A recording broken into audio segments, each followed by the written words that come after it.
Thanksgiving has always been my favorite holiday. The smell of roasted turkey, the laughter of my family, and the warmth of the fire. It's perfect. But this year, something felt off. It started with the invitation. My cousin Alice sent it, though we'd never had Thanksgiving at her place before. The message was vague. Join us for a feast you'll never forget. I figured she was just being dramatic. Alice was always quirky like that. When I arrived, her house was nearly unrecognizable. The curtains were drawn, blocking out the light. Candles flickered everywhere, casting long, jagged shadows. I brushed it off, as her trying to set the mood. "Welcome." Alice greeted me at the door with an exaggerated smile. Her eyes looked strained, like she hadn't slept in days.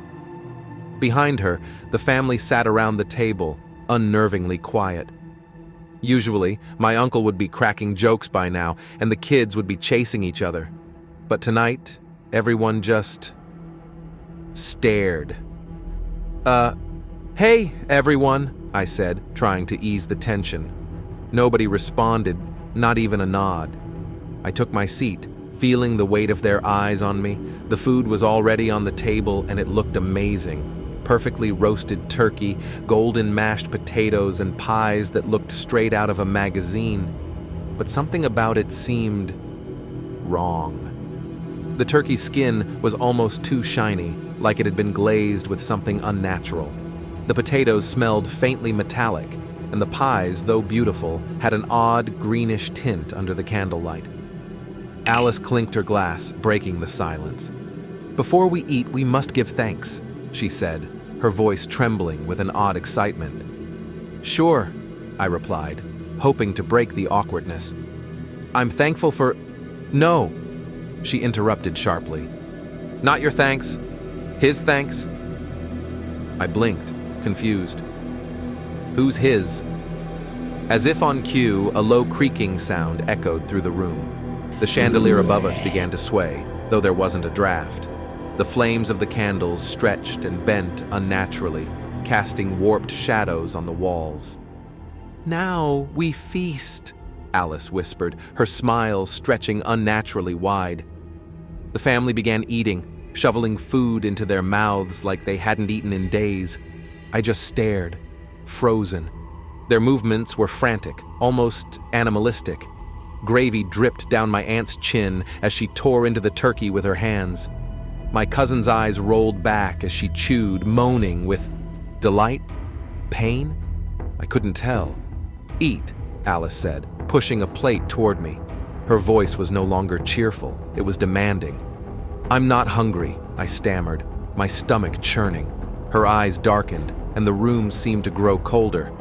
"You have to eat," she hissed. "He's watching." Before I could ask who, the chandelier creaked louder, and a deep guttural growl reverberated through the room. The shadows on the walls seemed to move on their own, forming shapes, horrible, twisted shapes with too many limbs and gaping mouths. I bolted from my chair, my heart pounding. "What is going on?" I screamed. Alice stood, her face now eerily calm. "We do this every year. The feast isn't for us, it's for him.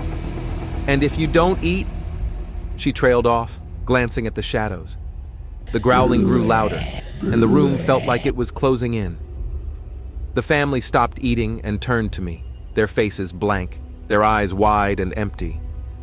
I didn't wait to find out what would happen if I stayed. I ran for the door, but it wouldn't budge. Behind me, I heard the scraping of chairs and the sound of footsteps. Too many footsteps for the number of people in the room. I turned back, and that's when I saw it. The shadows had spilled from the walls, taking on a massive, hulking form. It loomed over the table, its mouth stretching impossibly wide, filled with rows of jagged teeth. "Join us," Alice whispered, her voice distorted and echoing. I don't remember how I got out. I don't remember running to my car or driving home.